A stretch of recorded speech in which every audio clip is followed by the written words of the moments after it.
Most business ads are noise that we wish to edit and chuck. Just give some thought to all the TV ads you quickly redirected, or the amount of YouTube ads you skipped after 5 seconds, or the amount of social media ads you die from. The reality is that the majority companies fail to induce our attention because they suck from storytelling.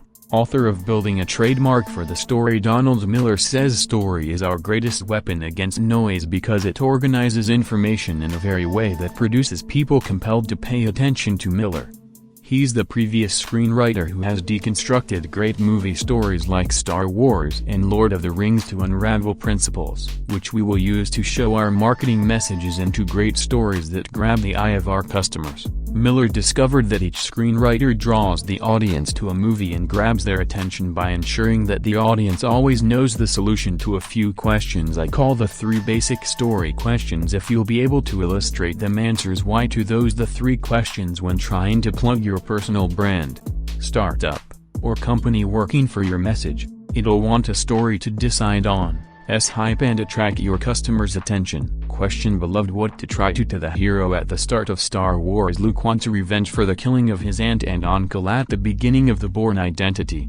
Jason Bourne desperately wants to grasp who he's in every great movie. You must be ready to pause the movie at any time, once after the primary 10 minutes, and that we know exactly what the hero wants. Once we all know what the hero wants, we get entangled in an exceedingly story because we would like to grasp how the hero will get what he wants when it involves marketing your customers. So, if you would like to form your customer desire, he's involved in an exceedingly story. You wish to assist your customer clarify what they require. Seems simple enough and proper. Unfortunately, most companies make the error of specifying lots of desires and see. In Miller's book, Miller says that Bourne's Identity was a movie a couple of spy named Jason Bourne who was trying to find his Spidey thing, but it also included scenes of a baby trying to melt off marrying a lady who passed a bar examination, went at jeopardy and adopted. The audience might lose interest once you describe too many desires in your marketing messages. Your customer will lose interest in writing a marketing message like renting a flight and asking our customers to return on board if your message stops too often.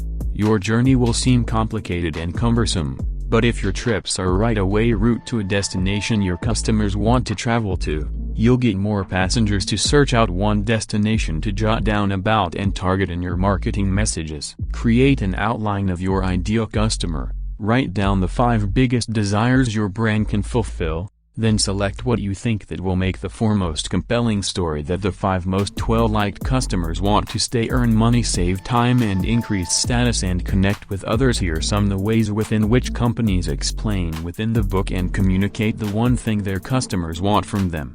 Landscaping business invites clients to a story with caption: "We help make your yard look better than the school." Alumni Association invites your neighbors investors to a story with a slogan that helps you permit a legacy meaningful. The Donald Miller Business Story Company tells that clients will facilitate your clarify your message so you'll be able to communicate with more customers once you clarify your marketing. A few single wish. You invite your customer to a story by having them consider how they're going to get what they need. Question 2. Who or what the hero is hostile getting what you would like. Just think how exciting Harry Potter would be without the threat of Baltimore, or how entertaining Star Wars would be without Darth Vader, or how a compelling Rocky IV story would be without the large Ross. See in Miller's book, Ian says that if we wish to learn the tastes of our customers once we speak about our products and services, we must put these products and services as weapons that they'll use to defeat the villain, and also the villain must be treacherous. If you offer time management distractions, where the villain embodies distractions like thieves, evil banks who wear masks to steal some time and kill entrepreneurial dreams by embodying and illustrating the villain and placing your business as a tool to defeat this villain, whose client will desire a hero able to rise to the challenge when searching for a villain to form your story interesting. Consider external and internal problems, including internal problems: confusion, frustration and self-doubt. Author Donald Miller, he puts his own workshops as a weapon against confusion. Once you clarify the external or internal villain that your customers face, desire is to clarify what their lives would seem like if the villain triumphs. Which brings us to question number 3 about what's at stake if Harry Potter, Luke Skywalker and Frodo don't overcome the external forces and therefore the interior in their story. the planet or galaxy are enslaved by an evil force. Harry Potter, The Lord of the Rings and Star Wars are great stories because the heroes in those stories face dire consequences if they do not.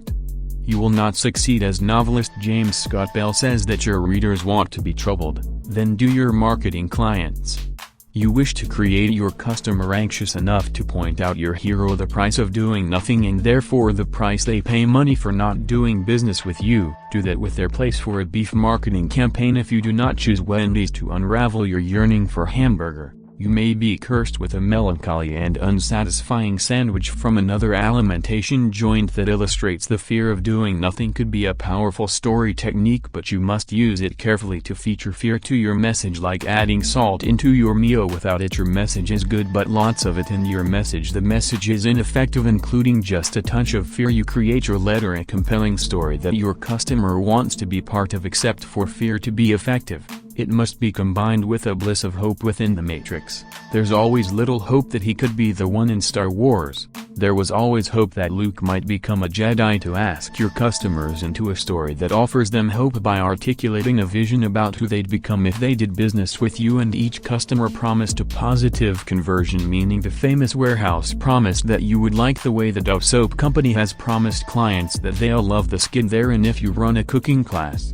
promise your clients that they're going to be professionals within the kitchen. When the alternative derivative instrument clarifies one customer fear and one customer yearns for you to grant your customer is that the third and last answer they have to participate in a very story. So if you wish your business to square out, formulate your marketing messages round the three core elements. Story questions. Question number 1: what does the hero want? Target 1 your business are able to do the second number of or against the champion of getting what he wants. Concentrate on an external and internal enemy and therefore the number 3 at stake. Clear what your customers are. Life will seem like they didn't buy from you and what they'd seem like if they did, and your customers capture the eye. That was the most message that I gathered from Building a Brand for the Story by Donald Miller. This can be one in every of the most effective books on marketing. How does one recommend it to anyone who wants to enhance in sales and marketing? If you wish this video, please share it. Thanks for watching.